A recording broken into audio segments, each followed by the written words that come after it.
What's up, everybody? We are live, and I did not share this video. Did you guys share it? I'm grabbing it right now. Dang it. Trent's on it.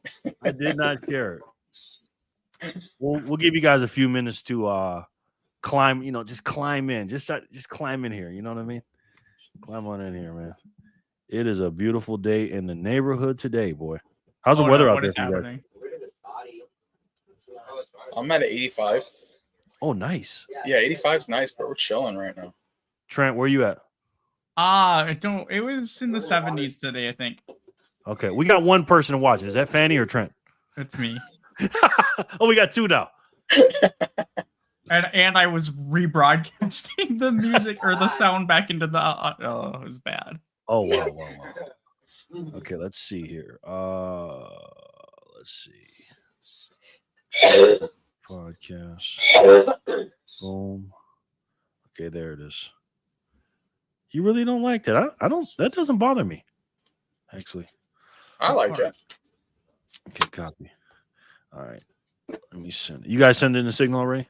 I put it in the signal, yes. All right. So we don't need to double down on that. Visionaries, I'm gonna put it in Visionaries. Okay. I never got into that. It wasn't cool enough. I'm gonna do that and then put it on your, if you guys don't mind, put it on your Nosters. I'll share that right now. You get Twitter. My Noster's still locked up. Is it really? Really? It's because I never transferred it to my new phone, and you have to I don't know the NPub, so I have to go and get my old phone, turn it on, and grab all that stuff. Oh, I see what you're saying. Mm-hmm. All right, you got Twitter. I'm on Nostr. I do need a pick though. Let's see. Truth or work. Dude, how come there's not a dark mode setting for this little lobby we sit in? Good question, my friend. Good question. Put this picture in.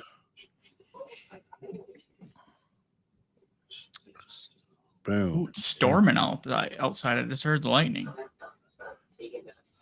Bitcoin. Ooh, I like that. Peter Thiel's. We're gonna watch that.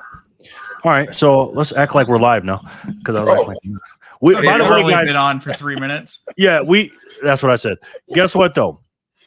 We act the same when the camera is. I mean, the record button is on or off. Trust me on that. Okay. You ain't missing nothing. What's up, everybody? All three of y'all. What's going on? This is Jerry from Jerry Loves Freedom. We got BTC Backpacker, Anthony from BTC Backpacker, or the BTC Backpacker. We have Trent, the Bitcoin technician, aka Satman's best friend, Satman's confidant, Satman's other identity. I don't know. But we're here today all together for the Truth of Work podcast. It is Sunday, May 24th, 2026. And we're just chilling this afternoon/evening. And we're doing well, guys. We're doing well. Trent, we haven't heard from you in a while, sir. How's your week been, and how are you? I am good. My back is finally less sore than it used to be. I think we're on the other side of the fall. It's been pretty passive. I like long weekend, chilled. I'm going to keep it that way, I guess. Oh, nice. Possible Bitcoin technician video out tomorrow? Yeah, that's what I'm saying. Besides the live stream? Yes, besides the I don't have to work, so. Oh, so you're going to do a live stream and another video? Yeah. Wow. Breaking news, guys. Breaking news. Anthony, aka BTC Backpacker. I mean, we've seen you so much this week, sir. How are you on this lovely Sunday? I got to make sure my mic's working, so I need to give a little mic check. 1, 2, people. Yes, sir. But before we get into that question, sir, I got to give a special shout out to 1, 2, 3, 4 fat legendary Zap from Jenny herself. Jenny Are you Legendary sure? is Are you in the sure? house. Are you sure it's Jen? Could be anyone. Is it you, Trent? It'd be a 1, 2, 3, 5 if it was Trent. Trust me. That's true. That's true. Trent likes to zap to himself. Thank you, Jenny. It's been a great week, a productive week, busy week, but very enjoyable, very fun. Definitely in the saddle, doing lives Monday through Friday. So the thing is, we're doing lives Monday through Friday. Saturdays, I'm putting out vlogs. And then Sundays, we're here at the Truth of Work podcast. Family's been working. I've been working. Kids have been working. And it's been very productive. So I can't complain. It's been great. I'm not gonna lie to you, Anthony. I 7 o'clock flipped you on, and I'm like, "What the hell, dude?" I'm like flipping through the channel. I was like, "He's not live." So this is your official first week going live. Yes. Now Trent has some experience. He's done this before, but you, sir, this is your first time going live on your channel because you've been live here. Because you are in the house. You actually were in the house. He's not in the house now, but he was in my house. He's in a house. He's in the house, right? Tell us about that, man. Tell us about your first week experience of doing a live stream from the house. It's great. So because we do live in a small square footage space, I'm trying to get a studio adjustment on a routine all situated. I think we got a pretty good flow on that. Throughout the day, we're looking at different topics, just brushing up on, see what's going on in the happenings, but really in getting the kids involved because I think, although obviously I have messages to share and things to discuss and talk about, I think it's really important to involve the kids because in our household and what we believe in being able to pass the torch down to them. And so, it was funny. I had a little out-of-body experience the other day when I had my whole setup going and I was done. I stepped away, went to the bathroom, and I looked and all the lights were on. And I saw an empty seat. And I think to myself, what would be more beautiful than, 5, 6, 7, or even sooner years down the road, my kids are doing this, or my kids are doing something similar to this, where they're being able to reach out to people and show the youth that if you have a message, and whatever that message may be, you can touch people, you can help people, teach people. And so, although we're doing it for specific topics of Bitcoin and life and family, just being able to show them and introduce them to be able to do something like this and the power that we have and to be able to utilize it, it's a great thing. And so I think it's important that I am able to just teach them that and have them be a part of this journey with all of us together. So it's a big one. And to even add on to that, like, it's therapeutic. Like, even if you're not talking about Bitcoin, because 95% of my other channels aren't about Bitcoin, and there's always a topic you can talk about. Absolutely. Yeah. It's just great when we can get together because we're the minority here in Bitcoin right now, and it's great to get together. But hey, one day maybe the Satoshi sisters, dare I say, Flipper and Bella, get together. I mean, you better brand it, trademark it now. Burn the handles. I'm serious, man, because that's gonna be them. Those two are stars. But yeah, everything's good on my end as well. Lovely day today here in Las Vegas. I just chilled out a little bit, did a little bit of work, and just hung out, man. Getting ready for Sunday's show. This is probably my favorite show, to be honest with you. I do Satoshi Saturday. I do my show during the week, but being able to hang out with you guys, and you guys don't see us when we first come on and talk. That's fun too. When we talk before the recording. But I look forward to it, man. It's really cool, especially with you guys being here. So if you guys don't mind, please, thank you guys so much for being here, first of all. But please, if you don't mind, the best way you can help the channel is the free 99 plan. Is you can hit that subscribe button, hit the like button, make sure you comment. But on the free 99 plan, the best thing you can do and the most important thing you can do is share it with your friends. Share it on your socials. Share it with people that you think can say, you know what? I've been trying to orange pill this person. They're not going to listen to me. But these two beautiful men there, those two and that one ugly guy there. Maybe they can convince them. No, it's here. So if you don't mind, please obviously subscribe, comment, and share the video. We appreciate you. Jenny Legendary. Again, thank you so much for the Jenny's app. She said, yo, is this the right place to find chat about XRP and Caspa and Jerry eating blueberries with no pants? Well, those are all inside jokes, she's saying. You have to be inside of BTC Backpackers live to know about the blueberry part, inside my live for the no pants part, and inside Trent's lives about the XRP and Caspa. Because the Bitcoin technician is a Caspa expert. That's what Jenny says. So make sure you subscribe and like our and follow our other channels as well, please. Truth to Word Pod says, nope, it's all about stunk. STNK. STNK. You will see about that in a second. Never heard of it. The Crinkle, Doge, and Solana. Yes, the Crinkle. The Crinkle. I love that. We're going to talk about that in another video. I love that. Jenny says, okay, Jerry and Backpacker are legit in this pick. Trent looks way different, though. Something is sus here. You know what's funny, Jenny? I'm sorry. He was talking about that. He wants to change the the thumbnail. But Trent's been doing really good with the thumbnails lately and the editing as well. So thank you so much, Jenny, for pointing that out. Stalking in full effect, Fanny says. Fanny, how are you, man? Good to see you. We love to be stalked. Nostr is a nightmare to transfer to a new phone. Oh, is it? I'm aware. Anthony, what do you got to say about that? You're the Nostr expert. So I'm thinking most of the issues when they talk about transferring it over is your NSEC. And I can speak for Primal as far as for the app, as far as the app goes. I have noticed, because I just got a new phone as well, that I had to copy and paste didn't work. So I have to manually enter my NSEC over. And when I entered my NSEC over and manually enter the numbers in, then it transferred over. But from copy and paste, it wouldn't do it.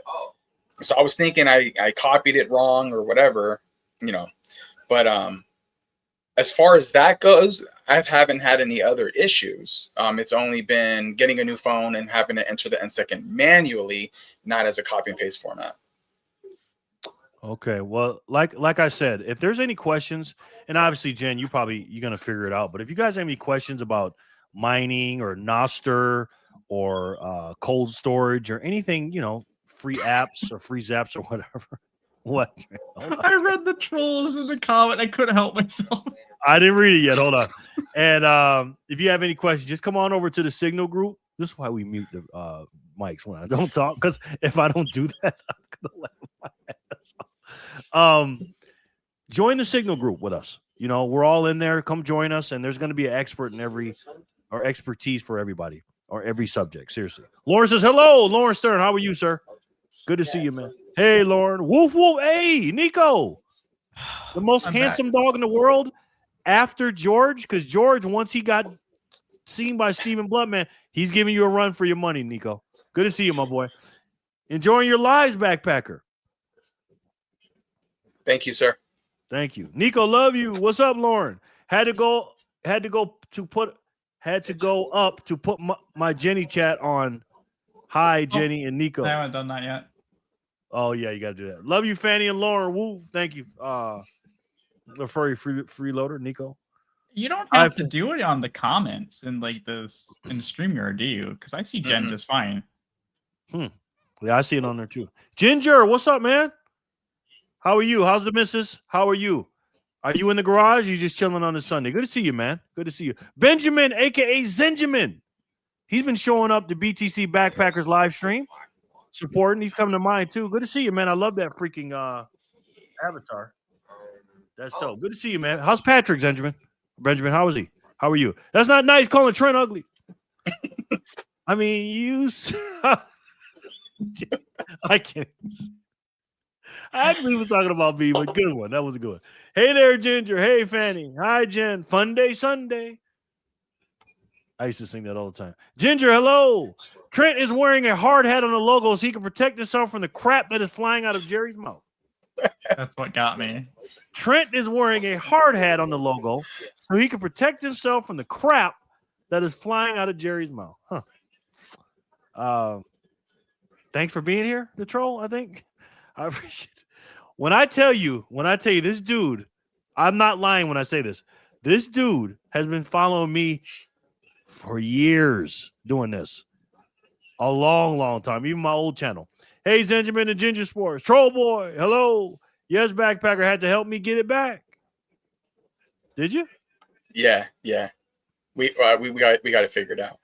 Did Jen just defend Trent? That's a good question. The arch rivals? Is it Full Moon? Yes. And then Jenny says, hey, Lauren, only I can mess with him, not Jerry. The Troll, hello. The Truth, a.k.a. The Troll, hello. Just chilling. Got home today from a vacation with the family. Oh, what's up? That's what's up. Love it. Where'd you go, sir? Thanks for joining us on your post-vacation, man. Appreciate it. Hey, Troll Boy, at least hit the like button. That's what I'm saying, man. That's what I'm saying. But anyways, guys, it's that time. It's quarter after. Let's going to get into the proceeding this evening. And obviously, we got a little bit of bad news today. Yesterday, I was going to go live during this. We had a fourth or a fifth attempt on allegedly on President Trump's life. And at this point, this is kind of getting ridiculous. Let's tune in to Fox News here, and let's hear the latest on this. I think this is the latest on what happened on the assassination attempt or whatever he was trying to do at the White House on President Trump. Take a look. Now let's go to Madeline Rivera in Washington on the shooting outside the White House yesterday. Matt, what can you tell us? Hi, good morning, guys. This happened around 6 p.m. local time. So for those that don't know, that's usually around the time that correspondents at the White House are preparing for their evening live shots. So many of them actually heard the shots, and some of them scrambled to the ground for cover. The White House was placed on lockdown for nearly an hour. The Secret Service spokesperson says a person came to the checkpoint near 17th Street and Pennsylvania Avenue, and per their preliminary investigation, they say as the man walked up, he took a gun from his bag and began firing at officers. The Secret Service, they shot back and hit the suspect, who later died at a local hospital. Multiple sources now tell Fox News Digital the suspect was identified as 21-year-old Nazir Best from Maryland. Best allegedly had multiple run-ins with the Secret Service and had a history of mental health issues. He was reportedly detained by Secret Service on June 26 last year for flagging down agents and making threats, and again the next month for entering a restricted area. President Trump was at the White House when this happened, but he was not affected. The president later reacting onto social, saying this: "Thank you to our great Secret Service and law enforcement for the swift and professional action taken this evening against a gunman near the White House who had a violent history and possible obsession with our country's most cherished sector. The gunman is dead after an exchange of gunfire with Secret Service agents near the White House gates." This event is 1 month removed from the White House correspondents' dinner shooting and goes to show how important it is for all future presidents to get what will be the most safe and secure space of its kind ever built in Washington, D.C. The president there appearing to report to the White House ballroom. White House aide Stephen Chung says the president continued working through the evening, posting, "It's 9:30 p.m. on a Saturday night, and President Trump is still in the Oval Office working hard for the American people. He's simply one of one." The Secret Service says a bystander was shot during the incident, but it's unclear whether they were initially hit by the suspect or during the crossfire. Charlie, Rachel, and Grant. Thank you, Maddie. With that, let's bring in retired Secret Service agent Jeff James, joins us now. Thank you for joining us this morning, Jeff. Based on what the information that we have right now, and there have been a number of run-ins with this suspect over the past year and a half, do we think that the obsession of this shooter, this gunman, had to do with President Trump specifically, or just the presidency and the White House? Is there anything that gives us any indication about that? You know, nothing initially, but that'll be figured out. And in my career, I did 2 years as an intelligence specialist in our intelligence division. And we would see that. We would see people who were obsessed with the presidency, period, not just one person. That goes all the way back to John Hinckley. John Hinckley actually had plans to shoot President Ford before he eventually shot President Reagan. So it wouldn't be unusual to see an obsession with the White House and the presidency as a whole rather than one president.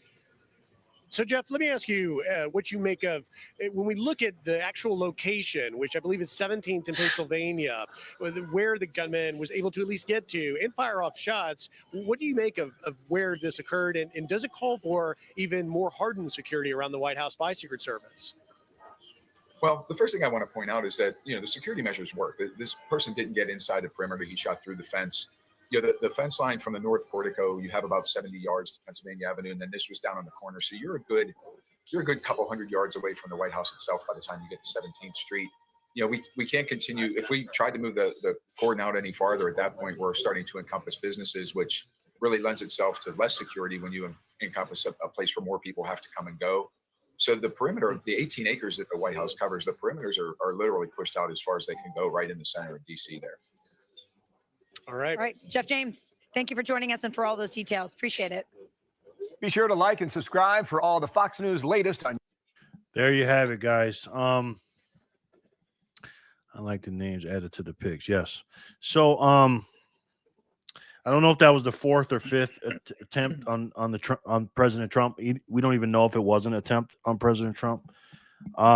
Trent, what do you think about this whole situation, man? Honestly, I'm just getting numb to it.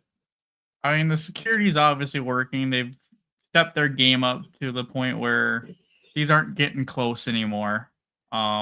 Everybody's doing their job. So honestly, it's just more of mental health issues where people are just obsessed. I mean, like they've said, people get obsessed stalker wise, and these psychos happen.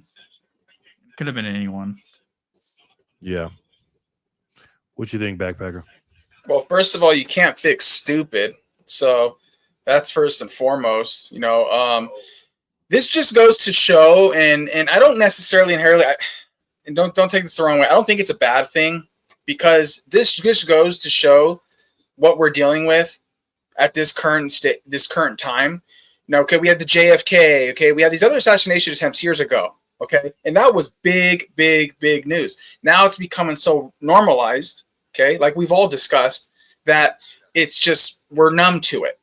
But now that does not take away the fact that they're going to sit here and try to hold on to this whole, oh, he was mentally ill, he's mentally sick. So that gives them some green light, and anybody else green light to just go do whatever they want to do because they're mentally ill, right?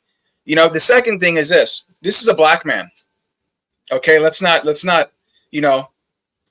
forget this. Okay, it's not a white guy. So it doesn't fit their narrative too much. If this was a white guy, we're running with it. We're going to throw everything at the wall. Boom, boom, boom, and see what sticks.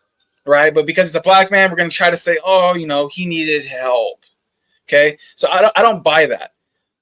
The thing is, too, if anybody in their right mind, it has their mind set on something, White House or not, president or not, if they say they're going to go execute a plan or a mission, that's going to happen. Now, is it going to be successful? How much damage is going to be done?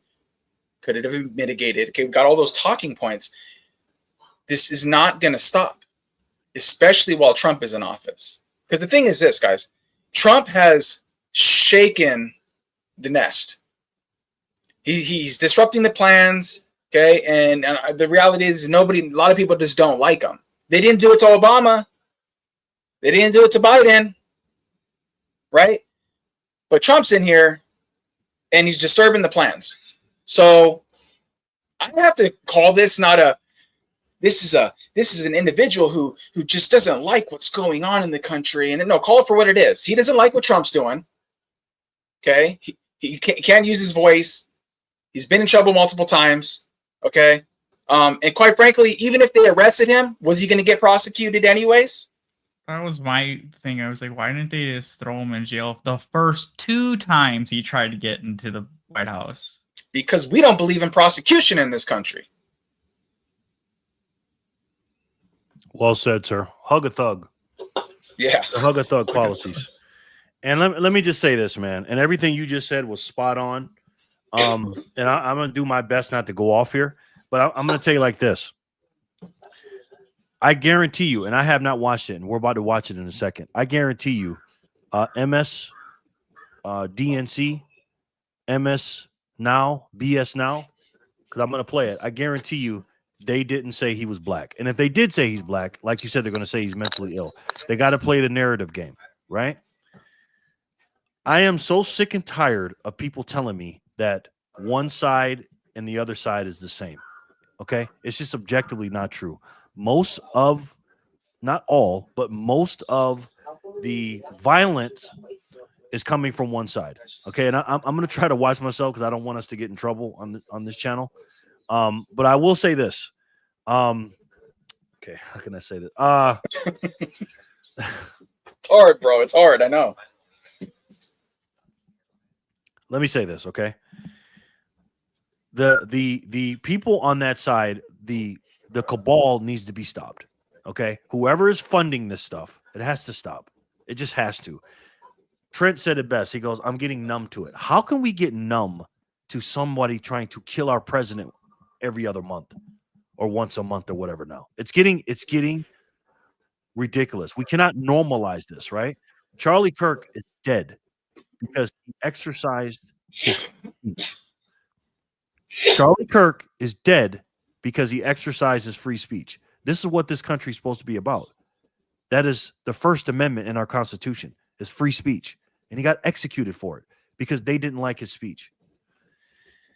And I blame the media for this. You know, I sometimes I feel sorry for the people that are, and I'm not saying he's not mentally ill. He probably is a little bit.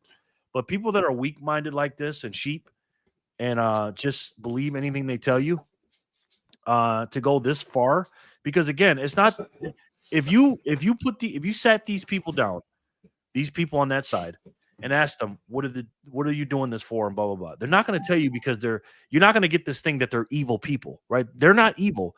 They truly believe they're eradicating an evil person and an evil agenda. It's like saying we need to take out Hitler, and what they used to talk about Hitler. So, and where does that come from?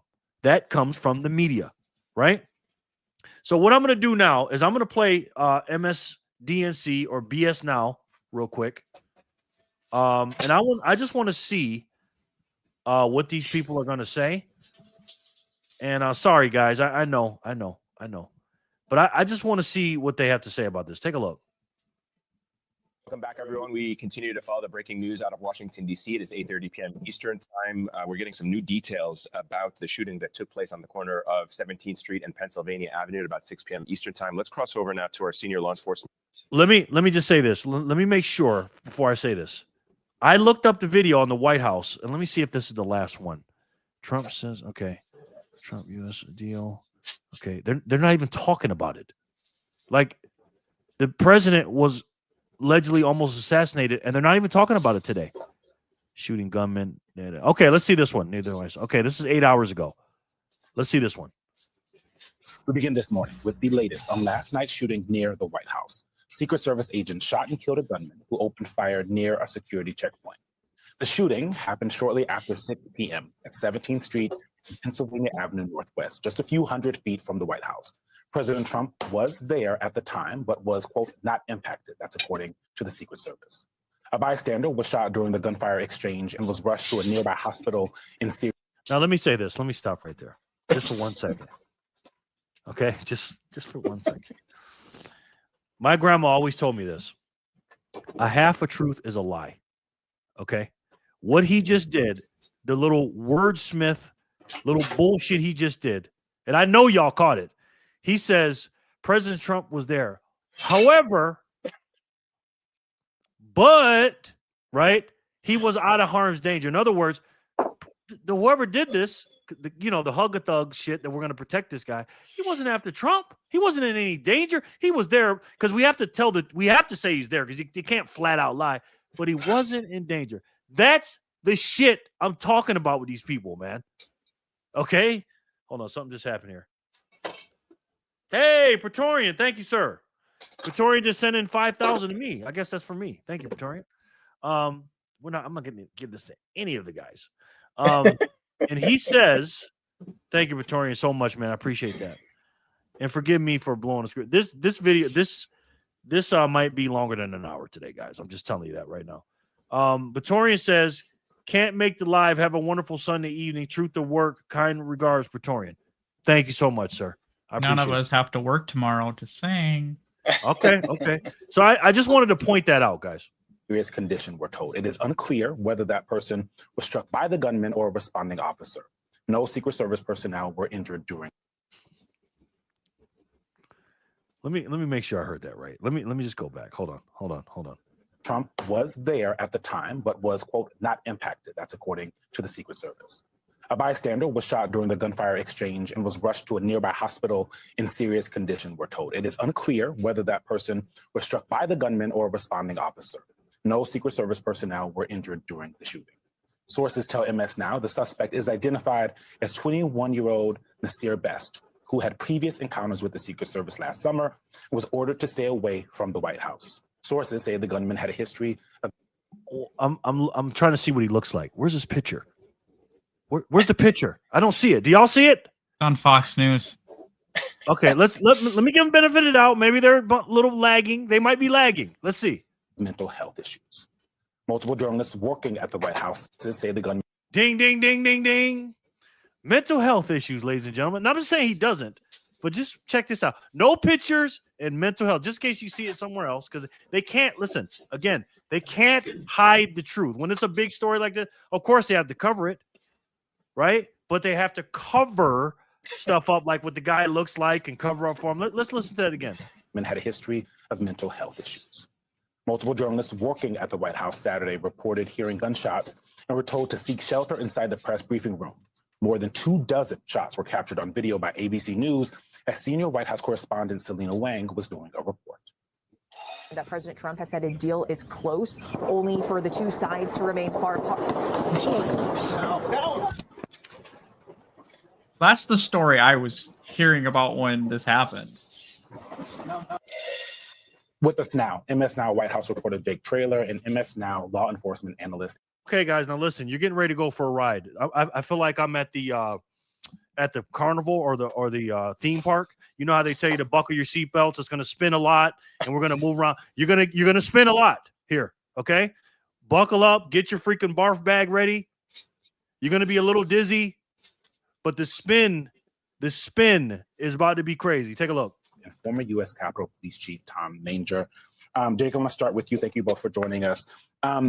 This is just a couple of weeks after the White House Correspondents' Dinner. What's going on in the White House? What are they saying? The president was there and immediately started turning to a refrain that we've heard from him many times. Yeah, that's right. There's a sense right now, Eugene, inside the White House of resiliency, something we've seen before in similar situations, unfortunately, with this White House and with this president. But it is notable, as you mentioned, how quickly, in the president's first public reaction to the shooting that took place, his immediate pivot to the ballroom, saying that the national security of the country demands it. I will say, though, the White House... Hold on, man. I'm sorry. I know I can't. They just shot the White House, and they may be trying to attempt to shoot the president. And what they go with is, oh, he immediately pivots to the ballroom. Look how evil this man is. Help me out here, guys. Am I seeing this wrong? No, that's classic spin. The real question is, what is this guy looking at with the binoculars here? Like, what is he his supervisor? What is happening? Oh my god! You can't make this shit up. And like I said, they're gonna the mental health issue because he's black. Right. And then, you know, the one that really gets me, at least with this, is the guy who's reporting on this. He's wearing all white, got the fro going. He's What's looking up all, with the pennant on his chest there, like he's green thing. Yeah, he's looking all Mickey Mouse. You know, that's distraction enough for these people, at least with their IQ. But the thing is it's exactly what we said. And you guys, we're not deep dive analysis. We haven't gone to school for this. You know, we're three guys talking our stuff, but we're calling it for what it is. And that's exactly what's happening. They're going to pivot. The thing is, too, is that they prey on the weak, right? Because we know MS, DNC, and MS Now, BS Now, and all this, Chicken Noodle News Network and all these guys, the viewers are not, let's just say they lack an IQ level to be able to do their own research and to be able to seek beyond what people say.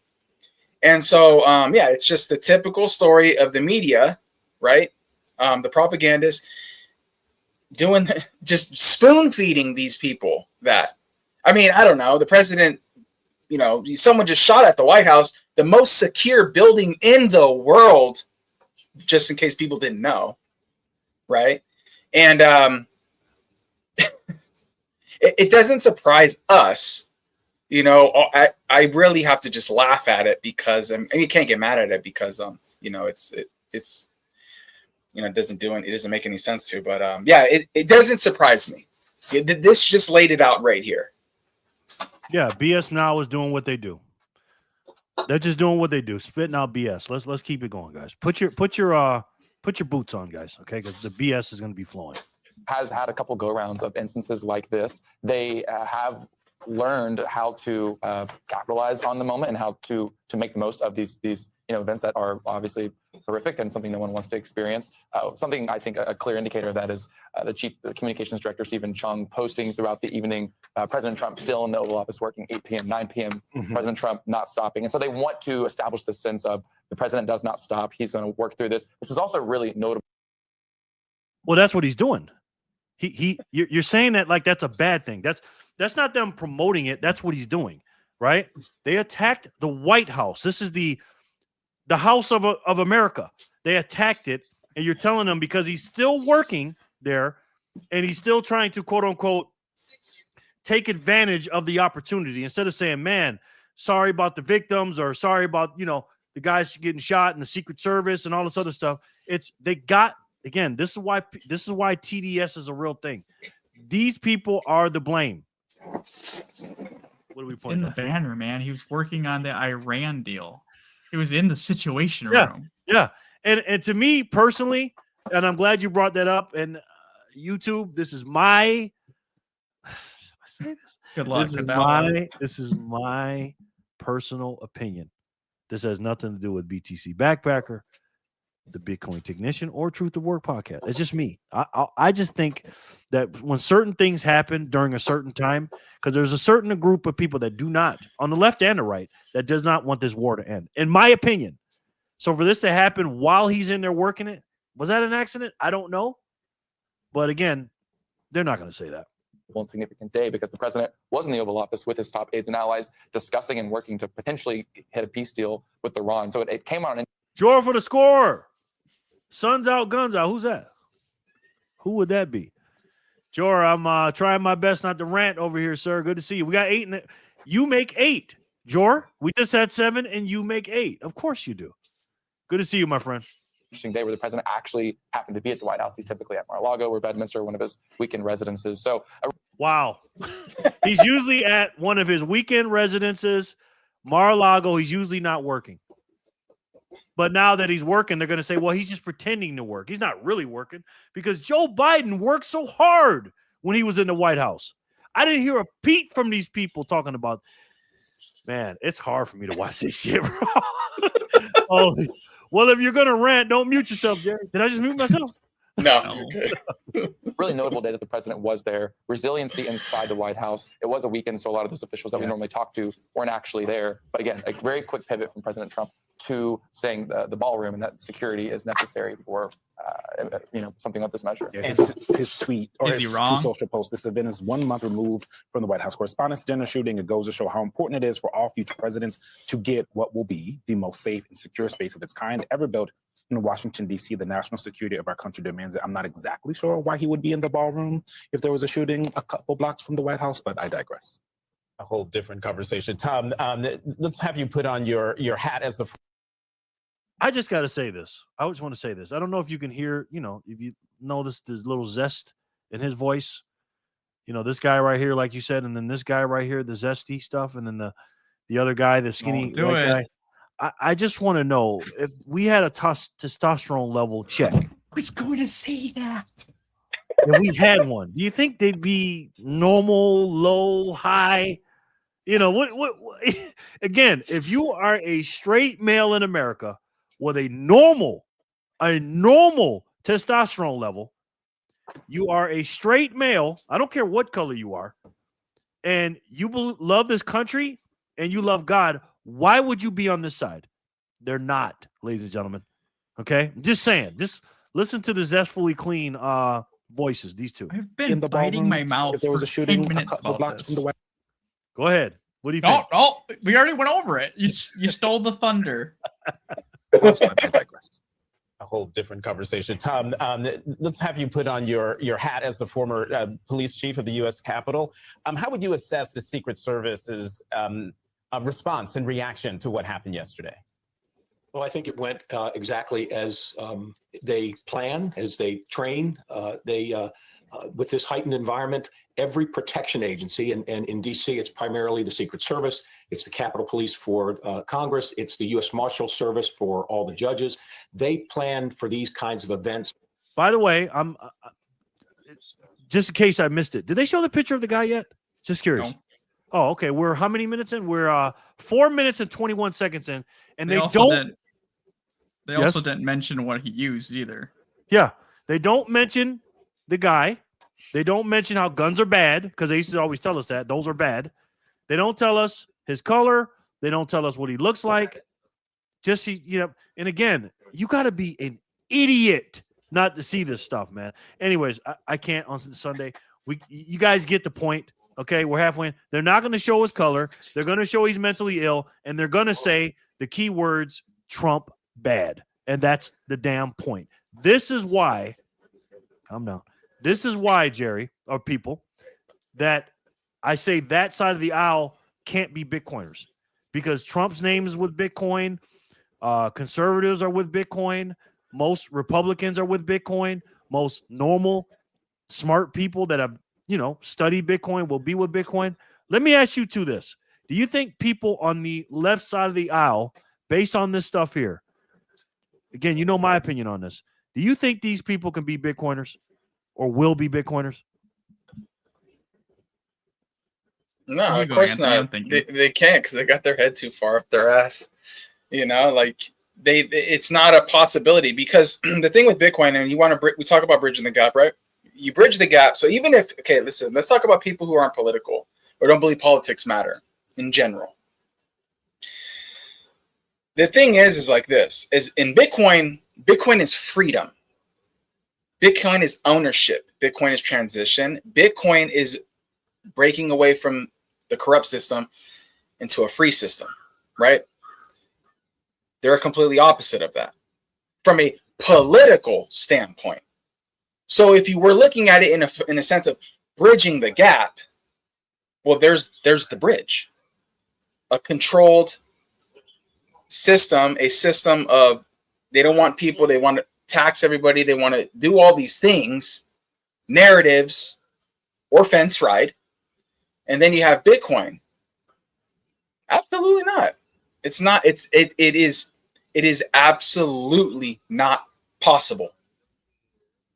I don't want to contradict that because I do lean that way. Like politically, they don't align. And if you're on the left, you lean more towards centralization because they need Big Brother to hold their hand for everything. So they're naturally going to lean towards the shit coins. And Bitcoin, just with the decentralization and the sovereignty, and you forgot one key word in your rant there, Bad Packer, responsibility.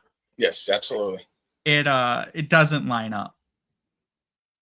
Oh my God, well said by both of you. And speaking of responsibility, it takes responsibility to be a capitalist, and it takes responsibility to be a person that says, hey, whatever happens to me and my family, it's my fault. It's not the government's fault, and I don't need the government to save me.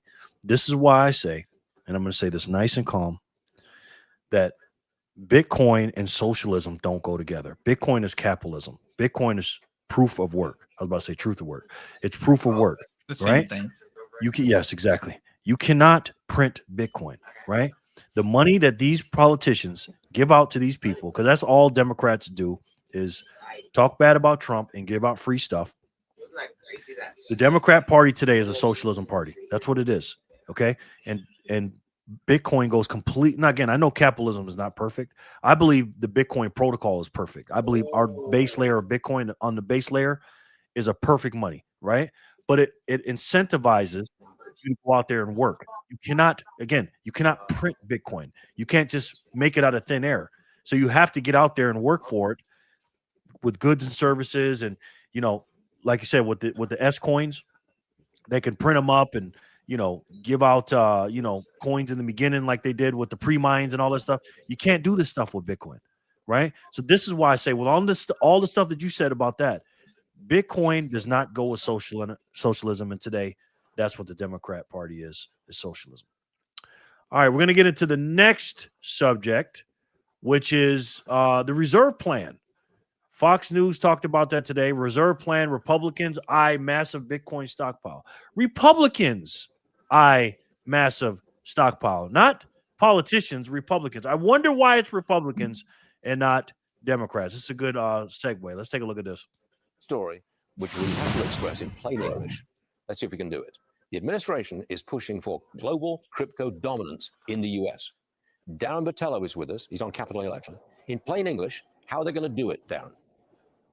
Hi, good morning, Stuart. So the president is asking the Fed to review allowing crypto and fintech firms to store their money in the central bank. And this comes after Kraken got access to the central bank back in March. So they were the first. Now other banks want the same kind of access. But in Washington, as you know, an executive order is only as good as the president who's in the White House. The next person that takes over, they could completely change that.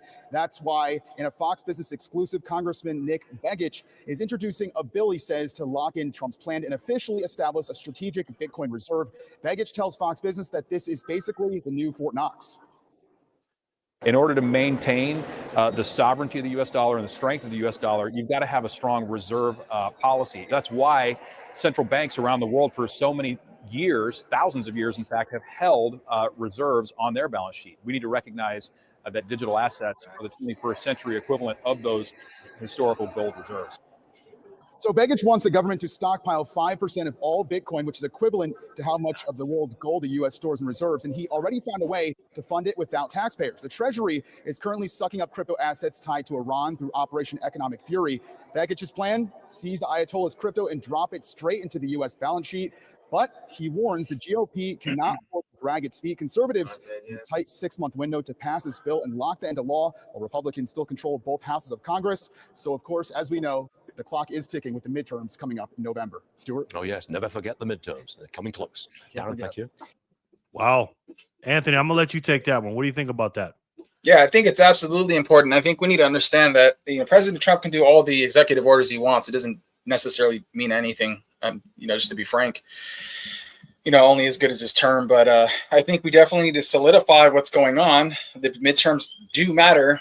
And, some people will beg to differ, but it does matter because if we need to get the framework put in place because, that's going to allow some type of a guidance from a regulation standpoint, right? I'm all about, seizure of Bitcoin and all that stuff, dumping it into the reserve, 100%, all about it. I know that the reality is we're going to have, cryptos in the space. It's just going to happen. It's unavoidable. Eventually all roads lead to Bitcoin. We know that. But yeah, I think,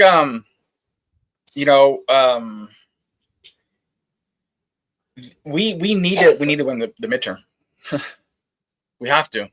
If we don't, then we're just going to come to a stalemate or, the filibuster. Nothing's going to get done.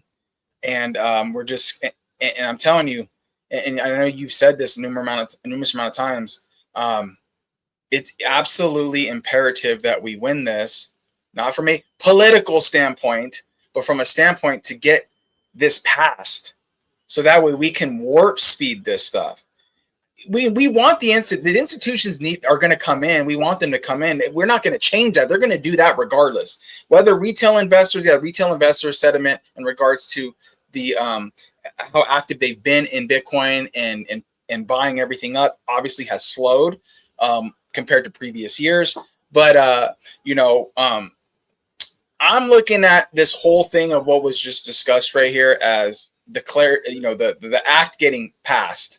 It needs to get passed and it needs to get done before the midterms because it's like when you're in a fight. Do you leave the fight up to the referee or do you go in there and knock somebody's teeth out? No, we need to go knock somebody's teeth out because we can't put it in the hands of a hope, wish, and a prayer that we take the midterms, and then it's like, oh, okay, now what?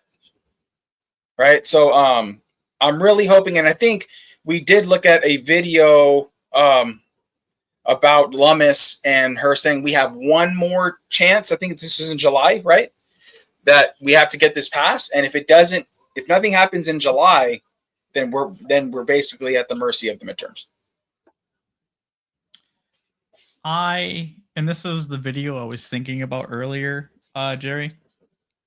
There was a quote. This is the Congress that has passed the least amount of legislation of any Congress in history of the U.S., especially with holding all three branches, or not three branches, the Senate, the representatives, and the White House. They've passed nothing. And anything they have passed, they've had to bend over backwards to get past. And it was basically about John Thune is just basically lackluster leader, and he just does not have the backbone to get anything pushed through Congress. And they're actually working on replacing him. If he doesn't get this figured out, they're going to primary him in 2028. That was the basic of that video. For talking on the reserve, we already have that power for the next till 2028 at least, to put all that crypto from the Ayatollah into a Bitcoin reserve. No problem. We already should be doing it right now. I don't know why they're not.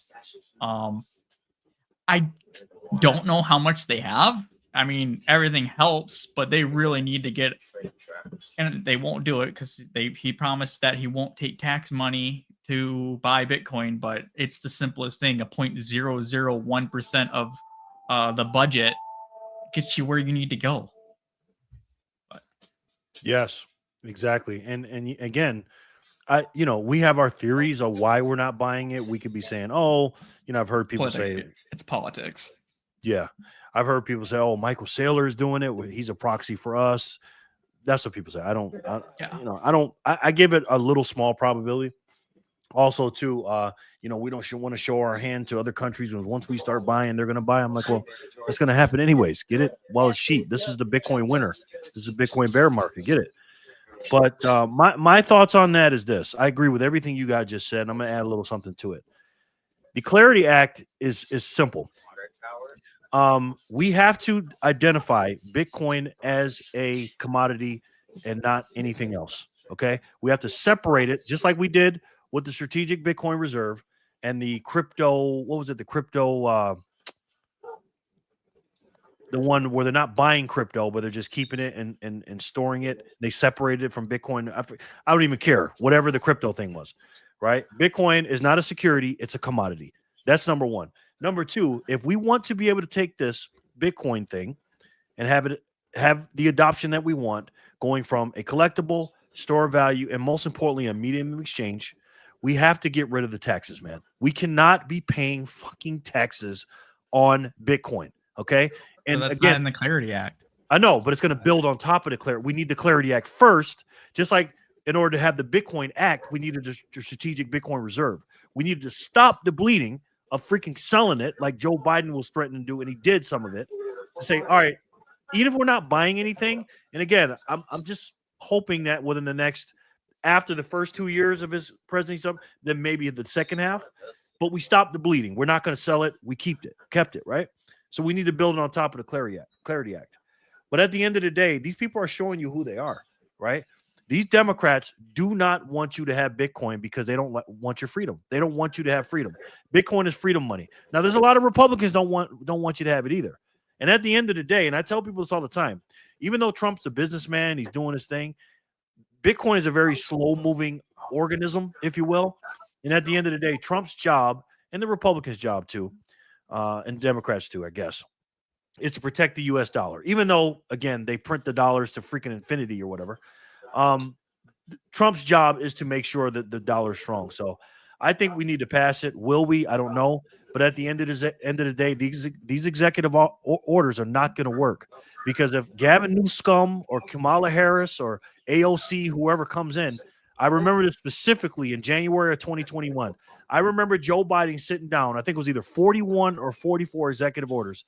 He erased everything Trump did on his first day in office. I don't know if you guys remember that. Erased everything. If we don't bring this stuff up through legislation and get it in as a law, not an EO, a law, it's going to be done, right? We need this Clarity Act. And again, I'm not saying Bitcoin can't survive without it and we're depending on the politicians. I'm not saying that. But at the end of the day, if we want this thing to go from step 1 to step 5, a global reserve asset, we need it to go through the House, the Senate, and up to the president's desk. All right, guys, our next subject, we're going to talk about our favorite billionaire, Mark Cuban. He's been in the news. he's got something to say about Bitcoin, and we're gonna watch this, and we're gonna get your thoughts on the other side, guys. Here goes Mark Cuban, the smartest billionaire out there. This might get some people upset.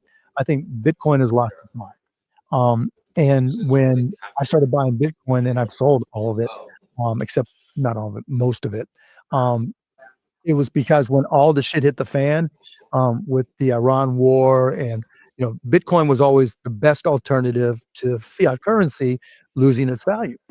And I always thought it was a better version of gold than gold. Well, gold just blew up and went, to $5,000. Bitcoin dropped. And every time the dollar dropped, Bitcoin should have gone up, because if it's priced in dollars, it was cheaper. So anybody from around the world could go pay in dollars. And Not such a hedge. No, it's not the hedge that I expected it to be. And that was really disappointing. And so I'd say I'm more disappointed in Bitcoin, not as disappointed in Ethereum, and the rest, the token stuff, the meme coins, garbage.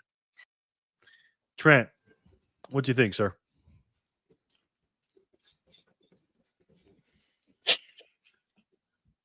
I think he is absolutely insane. Ethereum. I held Ethereum on that last crash. You guys know I did. I went from almost $5,000, and I rode it all the way down to $1,400. What is he even talking about? That Ethereum is better than Bitcoin. Yeah, you can build things internally on it, but you can build things on top of Bitcoin. It's the same style, but you're just on a different layer. Yeah, I'm a little disappointed that it didn't follow gold's trajectory by with the dollar devaluing, but the whole stock market went down 40-50%. It just followed the market. So did everything else. The only reason gold got propped up is because of paper gold, and all the boomers decided that was a good idea all at the same time. That was it. It was just marketing. You can go, Anthony. I'm mad. Yeah, gold's price is a complete and utter lie. It's fake. It's all paper. Nobody has gold under their mattress. They're not playing with it at their desk. Number one, in regards to Cuban, he did well for himself. You got to give him credit. He did well for himself. But it's a lot easier to say what he's saying when you've gone through what you've gone through. You're sitting on a pile of cash, got tons of dough. Okay. Well, we're speaking for us. Okay. He's like, I sold all my Bitcoin. Well, most of it. Well, why didn't you sell all of it, sir? If you're so convicted, why didn't you sell all of it? I'm holding on to some of it. That means that your conviction is a complete and utter is bullshit. It's a lie. I don't know what to say much about the Ethereum thing. When I was shitcoining, I didn't hold Ethereum. I never had Ethereum, so I can't really speak on it. But based off of what Trent said, and knowing that what Ethereum has done, I agree with Trent 100%. He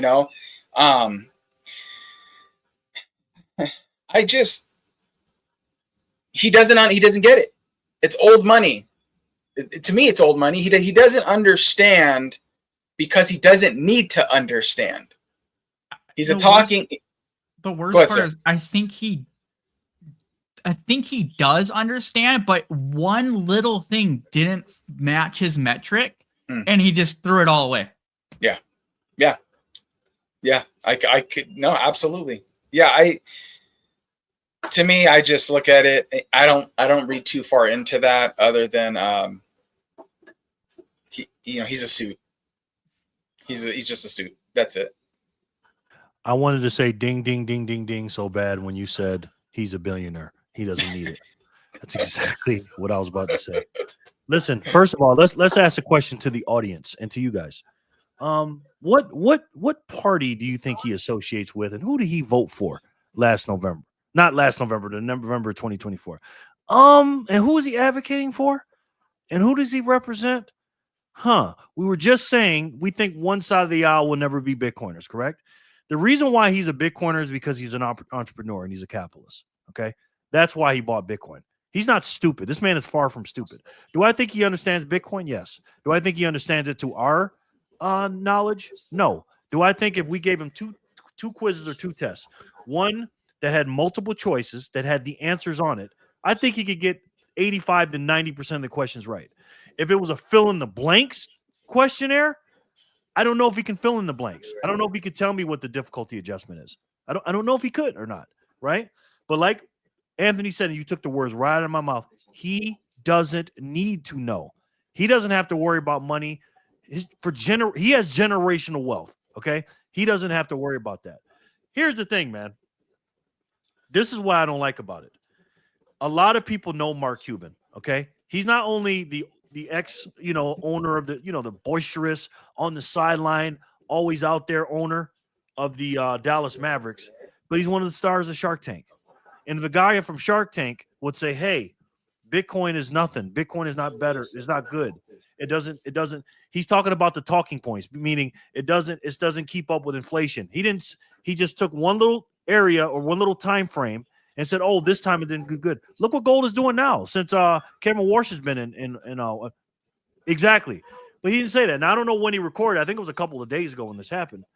But it's just like, come on, man. So again, only reason I'm mad is because it's bad pub for Bitcoin because, again, we don't have a marketing team. And when you see a guy like that has that many followers and that many people looking at him, again, as a great businessman and a good money man, again, it's just disappointing. And hey, you get Bitcoin at the price you deserve if you listen to a guy like Mark Cuban. All right, now this last video we're going to watch, this I should save it for my Satoshi Saturday, but we're going to get into this. This is generational wealth. Bitcoin and Satoshis are generational wealth. And George says Cuban is addicted to ETH. This man is going to tell us why 37 sats is generational wealth.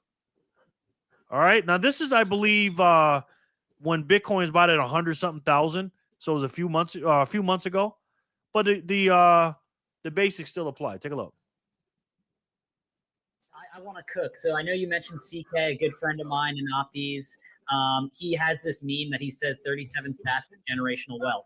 And I'm about to break this down for you. So Opties did a good job breaking down 1 Bitcoin, 0.21 Bitcoin. I'm going to try to break down 263,000 sats. So that is if you were to divide the entire Bitcoin network, so 21 million Bitcoin divided by the denomination of sats by 8 billion people. I know the number is about 7.7, but to make numbers easier, let's just say there's 8 billion people in the world. If you were to equally divide the Bitcoin network, and obviously sats have been lost, Satoshi, has about 1 million coins himself, that would be about 263,000 sats per person.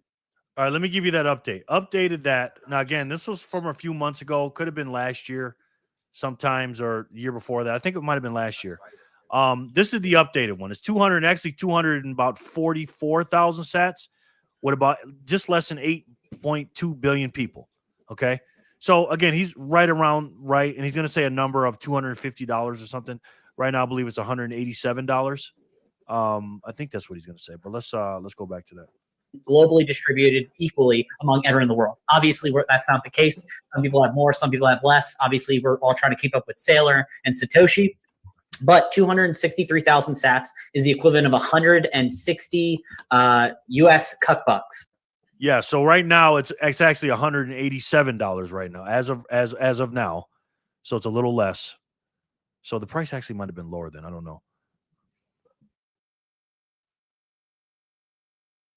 $60 in US currency will currently get you 263,000 sats. But breaking down the meme further, so obviously CK has the meme 37 sats is generational wealth.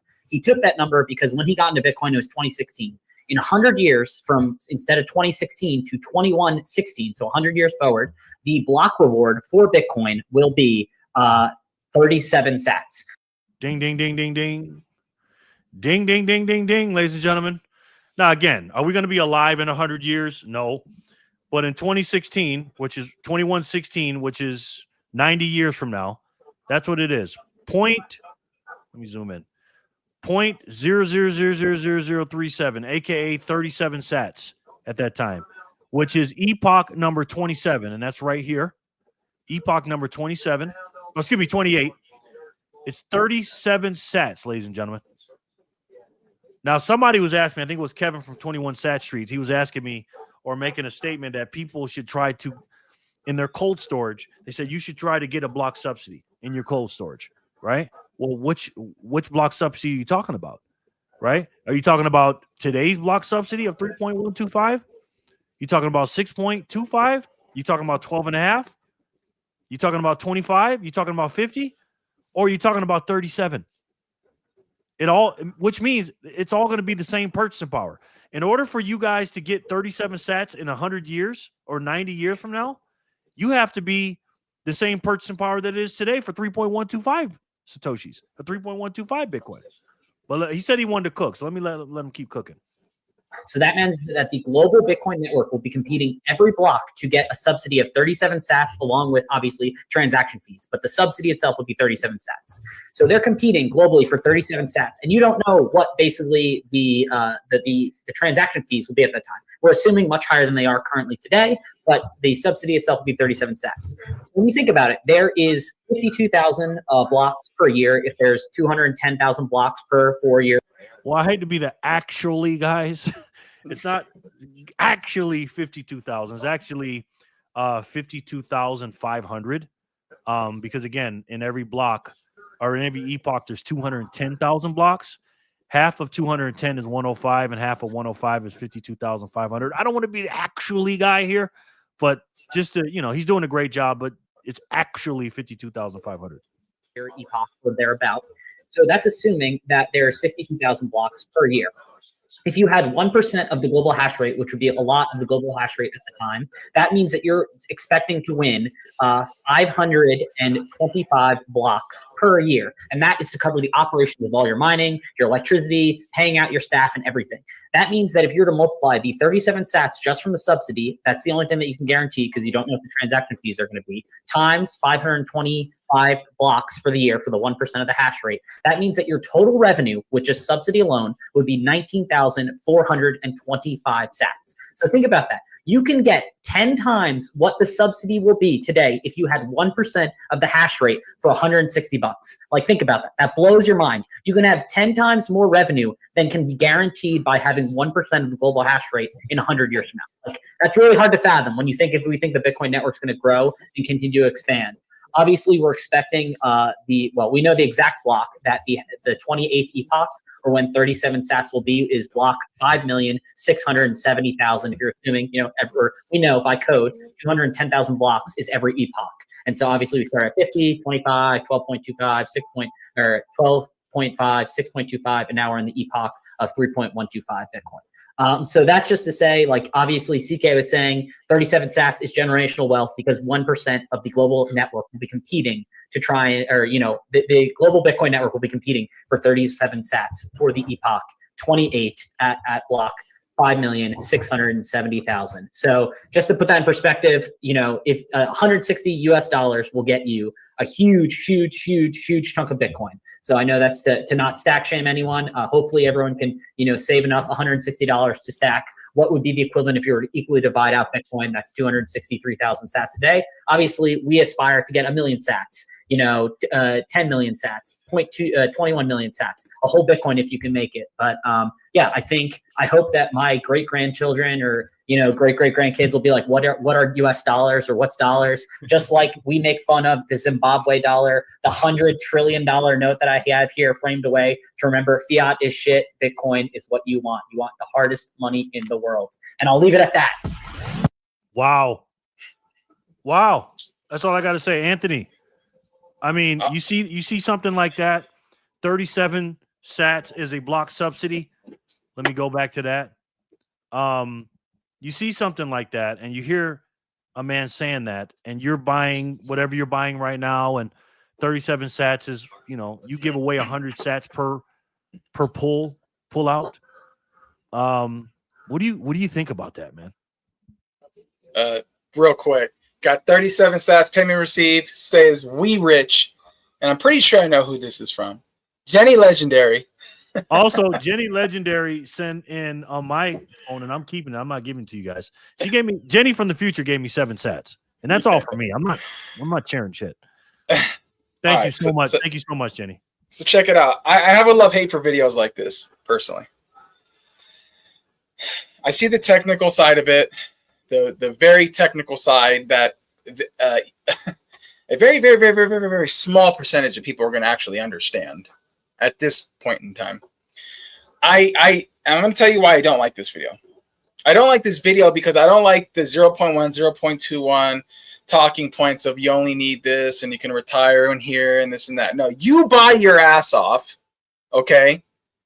You be greedy, hungry hippos with that shit. You put a full paycheck in there. You sell your stuff, sell your cars, go tell your kids to start a lemonade stand, get another job, whatever. You need to be greedy. And I know we don't talk about being greedy as a good thing, but in this, absolutely, you buy your ass off. Okay, so you need to get as much as you can while you can. This is the first time in history we can front run the institutions, governments, nation states, the world. So don't settle for it's just enough. Okay, that's a big one for me. I don't like when people say like, oh, this is all you need and this is generational wealth, this and that. Don't set that bar low. Okay. Now, from a technical standpoint, I get it. Absolutely. I see the 100 years down the road and this and that, but we're living now. Okay. And now if that's the case and it's 37 sats, then that just means the conviction needs to be that much harder because we need beyond generational wealth. We want to buy countries, boys. We want to buy countries. And to do that, we got to stack hard now. So I get the whole epoch thing. And you guys know me. I've said this openly. I'm not one of these like epoch guys where I'm looking 100, 200, 300 years down the road and this and that. I just don't do it. I just need to buy everything I can in the life I'm living now because that's what I can control as much as I can. And then hopefully when my kids get older, they're going to be stacking just as well. Obviously, we're stacking for them. We're all stacking together. But technical standpoint, get it. I don't ever like putting ceilings or limitations, and this is all you need. You know, I don't like. I really dislike those talking points. But it's fantastic, and I think that most people in this chat, us for sure, we are absolutely buying our ass off. I'll leave it at that.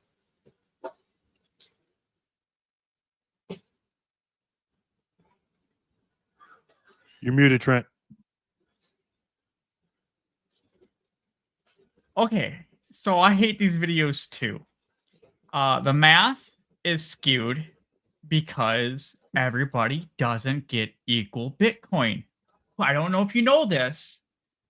I've already screwed hundreds of thousands of people out of their 0.01 Bitcoin myself. Thaler has screwed millions out of their 0.01 Bitcoin. So this 37 sats, it's just nonsense math. I agree, bro. I can't handle it. I can't even. Well, I'm gonna take a different approach. You guys are right technically, and to each their own, right? People see things different. The way I see that video, because he did leave a disclaimer, and I don't think he was saying like, one, he wasn't saying, you only need this amount, don't get any more. He actually was saying, buy more, but he also was saying too. He didn't say it's going to be divided evenly, because I say that too. Like, we know it's not going to be divided evenly, obviously, right? Which means that even less is going to get you more purchasing power. Meaning not saying get less, but your Satoshis today are going to be so more powerful in the future. Now, again, you got to look at, depending on how old you are, where you're at in your life, who the sat's going to be for. Are they going to be for you? Are you, because we may only spend 1 or 2% of our sats. Let's say we want to spend some and put the rest in cold storage or whatever, right? Depending on your age, your health, how long you're going to be here, if you're going to have children, who you're going to pass them to, stuff like that. I absolutely love that kind of stuff. Simply put, I don't like the 0.1 Bitcoin and only get this. I agree with you, Backpacker. I don't like that stuff either. But what I will say is I love the fact that you're showing the scarcity of Satoshis, the scarcity and how many units there are in a Bitcoin, 100 million, like you talked about in your video yesterday, Backpacker. I love stuff like that from that angle, because again, I have a series called Satoshi Saturdays. Nobody's going to talk about Bitcoin in 10 or 15 years. It's going to be all about the Satoshis. And I love videos like that because not only does it show the scarcity of it, but also shows you the finality of it. Meaning 37 sats today is only a few cents. So you can get that plus a whole bunch more. So it lets you know, of course, we're not going to be alive in 100 years. My great-grandson probably won't be alive in 100 years, maybe. But again, the end of the day, the moral of the story is we got to understand how rare and scarce our Satoshis are and to make sure that not only we're stacking for ourselves, but for our generations to come. That's how I look at it. It's all right. 2 cents. It's 2 cents. 2 cents, yes. All right, guys. Thank you guys so much for coming here on this Sunday afternoon/evening with us. We really appreciate you. Where can we find everybody? BTC Backpacker Trent, where we can find you guys? You can find me at BTC Backpacker on YouTube, BTC-Backpacker, and on Noster, aka also known as Primal, at BTC Backpacker as well. You can find me on Mondays right here on this channel. And once a month, maybe once every 2 months on the Bitcoin Technician channel. And you have a special series on there. What one? Any of them. Exit Velocity? Yeah. It's kind of on pause right now, but I probably should update it tomorrow. Yeah, he's got a good series. Yeah, he's got a good series. Shows his portfolio and doxing himself and everything else. We love it. That's what that little side project was for this morning. Yes. And my name is Jerry from Jerry Loves Freedom. You can just type Jerry Loves Freedom basically in all socials. You'll find us. So you'll find me there. I do a live stream Monday through Friday as well. Depends on the time. I do it differently, but I do breaking news now and everything else.